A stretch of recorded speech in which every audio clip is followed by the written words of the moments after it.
कोरापुट पौरांचल अधीनस्थ 17 number ward चंपागुड़ा ग्राम रे मसाणी जागा को नहीं दुई संप्रदायर लोके गंडगोल हेबार विषय आज कोरापुट जिलापाल और पुलिस थाना पर्यंत आसी पहुंची। सामाजिक जाति भेद सहित मसाणी जागा को नहीं पड़ोसी जिला नवरंगपुर अंचल रे निकट अतीत रे विवाद लागि रहिथिबा बेले वर्तमान कोरापुट सहरर पौरांचल रे चर्चार विषय हेछि। सूचनारू जना पड़िछि जे चंपागुड़ा ग्रामर श्री धनपति हियाल 74 वर्षर मृत्यु वरण करथिले। हेले पूर्वस्थित गां मसाणी को शव संस्कार पाई नेला बेले गांर अन्य माड़ी संप्रदायर लोके अभियोग करथिले एवं जातिभेद भाव को नहीं कलह अधिक भावे हेइथिबारु घरे बहु घंटा धरी शव पड़िथिला। किंतु उक्त मसाणी रे शव संस्कार पाई दुखी परिवार लोकन को नहीं शव संस्कार करथिले। किंतु विवाद आगकु बढ़ी दुई संप्रदायर लोके निज निजर अभियोग जिलापाल को जणाइछंती। एही विवाद को नहीं गणमाध्यम कोरापुट जिलापाल को पचारिबारु जिलापाल कहिबाकु मना करि दैथिले, जहा द्वारा प्रतिक्रिया जना पड़ी नाही। मो ना सुरेश याल, मु चंपागुड़ा बासिंदा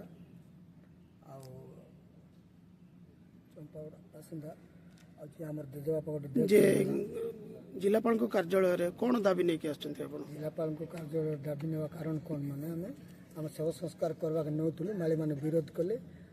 झगड़ा झाटी कले से जगह के नौलु से जगार गला बेले बाटर भी झगड़ा झाटी कर फिर पुणी आम सेनाबादी जगार जबरदस्त आम नहीं शव संस्कार करूँ। कौन कारण झगड़ा कर दम्भ बोली आज जिलापाल पाक आसते जिलापाल कौन कहले तहसीलदार को पठेबी तहसीलदार गला तुम कथाटा सल्व हम तांगे कहले। आपन परिचय मो ना पवित्र हियाल मु चंपागुड़ा बासिंदा। आज जो कार्यालय आसछंती जिलापाल निकट रे कोन पे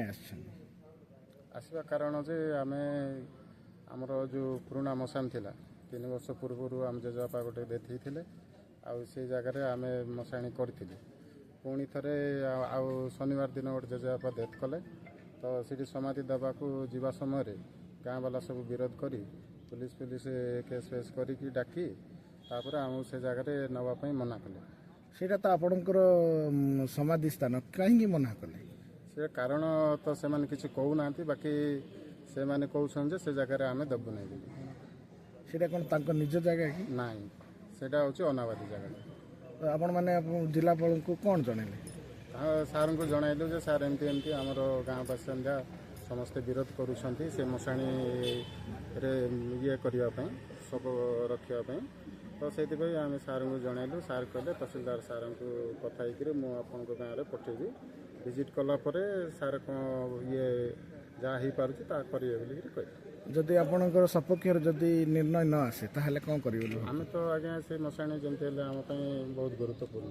से मशाणी जा नियम अनुसार जहाँ करार अच्छे आम लड़ाई कर। आपन परिचय मो ना हूँ रामचंद्र हियाल ग्राम चंपागुड़ा 17 नंबर वार्ड। अच्छा आज जो जिलापाल ऑफिस को आछंती तो कौन पाई आछंती एते जन मो जे दादाटा मरी जाइए सेटा आसी दादा जो जगार बिल चाष करूला से जगार बहुत दिन है से चाष बास करूला तांके डेथ करदेले से डेथ कलारू आम आम दादा जो जगार जमी रे काम करुले से बिल आम तांको ये समाधि देलु सेटा माली लोक विरोध करिकी आमको से जगह को दौना कि किसी डम्ब ए मान बोलिकी आमको अपमानित करुँच से जगह को तुम समाधि दियो ना अलग जगह को दियो से जगह आम देवु ना बोली ऑब्जेक्शन करुँच से जगहटा सरकारी जगहटा एनाबादी जगहटा सेटा आम बुढ़ा बहुत वर्ष तले गच पच लगे कही चाष बास करूला हठात तार देह खराब है मझे रहीगला करला ना शनिवार दिन मझे आका देह खराब है किसी करपारा ना सेटा से माली माने कारण माली माने विरोध कर शव संस्कार करंतु ना से जगह आम चाष करुचु बोली तांके कहउचंती सेठी जे हमर दादा आगटू से जगह को नुआरे पता है ना आगरु किछ पता है आगरे पता है आज्ञा